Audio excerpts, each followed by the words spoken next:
안녕하세요. 잡시광입니다. 최근 애플의 굴욕이 이어지고 있습니다. 한때 혁신의 아이콘이었던 애플은 야심차게 애플카에 도전했는데요. 하지만 소프트웨어 기업에게 자동차라는 하드웨어의 벽은 너무나 높았습니다.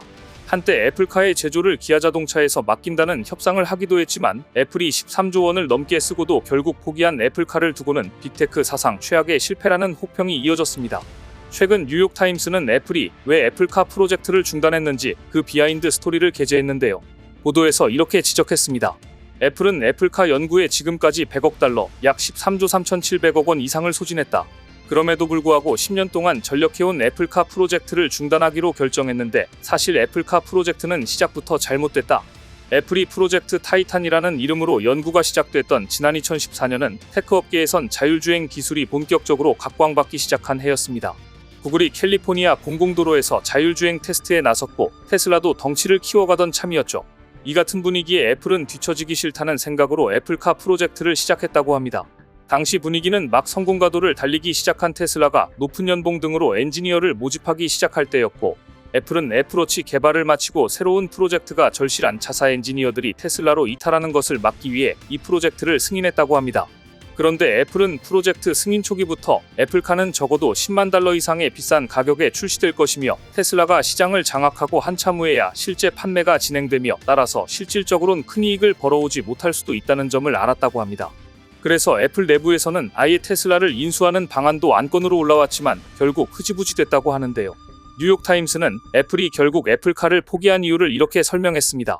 자율주행 알고리즘 개발이 너무 어려운 점도 큰 장애물이었다. 애플의 팀 쿡은 자율주행이 모든 AI 프로젝트의 어머니라고 말했었지만 지난해부터 챗GPT를 시작으로 생성형 AI 열풍이 불자 애플은 애플카를 접고 사내의 모든 자원을 생성형 AI 개발로 집중하기로 결정했다. 마이크로소프트, 오픈AI, 메타 등이 AI 사업을 키우는 가운데 애플은 이 분야에서 지금까지 큰 움직임이 없었습니다. 그런데 애플이 20년 수건 사업을 접은 결정타는 삼성이었다는 분석도 있습니다. 삼성전자가 인터넷 없이도 AI 기능을 활용할 수 있는 AI 스마트폰을 출시하면서 시장을 선점하자 놀란 애플은 더 이상 성과도 없는 애플카 프로젝트를 이어갈 수 없었고 생성형 인공지능 프로젝트에 전력을 쏟기로 했다는 것입니다. 결국 2,000명이나 되는 애플의 엔지니어들이 10여 년간 공을 들였던 애플카 프로젝트는 중단되고 말았던 것인데요. 그런데 애플의 굴욕은 여기서 끝이 아닙니다. 애플이 혼합현실 헤드셋의 선두주자 비전 프로를 출시한다고 했을 때 소비자들은 아이폰 1세대의 버금가는 혁신과 감동을 기대했습니다. 그러나 현실은 이상과는 달랐습니다. 비전 프로가 출시된 지 약 3주가 지났지만 판매 기록 경신은커녕 반품 행렬만 이어지는 실정입니다. 애플의 높은 충성도를 보이며 앞다퉈 비전 프로를 사들였던 찐팬들도 비전 프로를 살 때 지불했던 약 468만 원을 돌려받기 위해 반품 행렬에 뛰어들고 있습니다.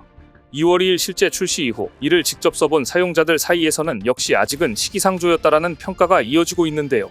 새로운 기술을 선보인 시도는 좋았지만 비전 프로 1세대는 MR 헤드셋의 현 기술 수준 한계를 적나라하게 보여줬다는 후기가 많이 나오고 있습니다. 일각에서는 긍정적 리뷰가 나오기도 하지만 비전 프로를 아이폰과 아이패드처럼 매일 사용하는 것은 현실적으로 무리라는 평가에 힘이 실리고 있습니다. 무엇보다 일단 너무 무거운 무게와 높은 가격은 비전 프로의 가장 큰 단점입니다.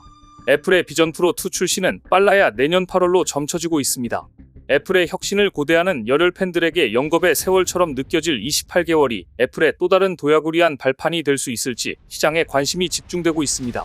이처럼 애플이 주춤하자 기회를 맞이한 중국 기업들은 최근 세계 최대 이동통신 박람회에서 다양한 신기술을 선보이며 고객들에게 눈도장을 찍으려 안간힘을 썼습니다.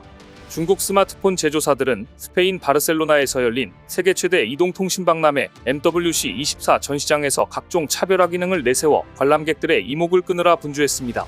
대부분 중국 제품들은 퀄컴과 미디어텍 최신 애플리케이션 프로세서를 탑재해 스펙 면에서는 큰 차이가 없었지만 기존에 없던 인공지능 기능을 탑재하거나 자유롭게 구부리고 옆으로 확장하는 폼팩터로 글로벌 시장에서 이목을 끌려 노력한 모습이 역력했습니다. 현장을 찾은 몇몇 정보기술 관계자는 중국산도 이젠 단순한 패스트 팔로워가 아니다. 모방에 그치지 않고 차별성을 한술 얹어 삼성전자나 애플의 아성에 도전하려는 모습이 인상 깊다고 평가하기도 했습니다. 하지만 대충 보면 그렇게 생각할지 몰라도 알고 보면 삼성을 잡겠다는 회사들이 이 정도밖에 못 만드나 헛웃음이 절로 나오는 수준이었습니다.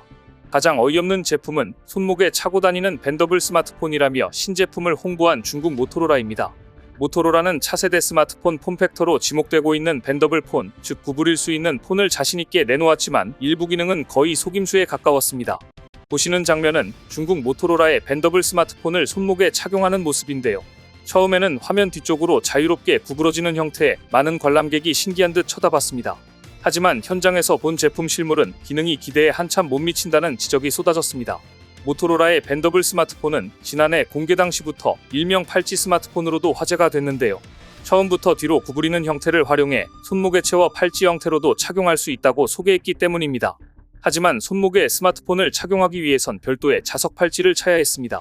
실제로 보니 자석으로 스마트폰을 팔목에 겨우 지탱하는 구조였습니다. 자석 팔찌의 용도를 묻자 시연자는 스마트폰을 고정하기 위한 용도라고 설명합니다. 시연을 보던 중 한 참관객이 본인의 손목에 채워줄 수 있냐고 묻자 시연자는 컨셉 스마트폰이기 때문에 불가능하다. 자석형 팔찌를 차야만 손목에 채울 수 있다고 설명했습니다. 실제로 시연자의 손목에는 스마트폰을 고정할 수 있는 자석 팔찌가 채워져 있었습니다.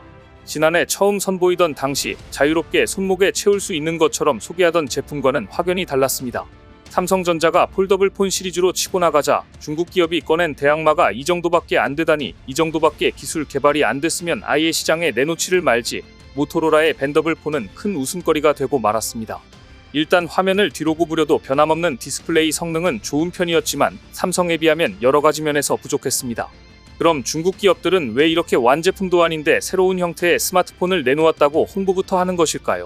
폴더블 폰 시장을 완전히 석권한 삼성전자와 차별점을 부각하기 위해서라는 분석이 나오고 있습니다.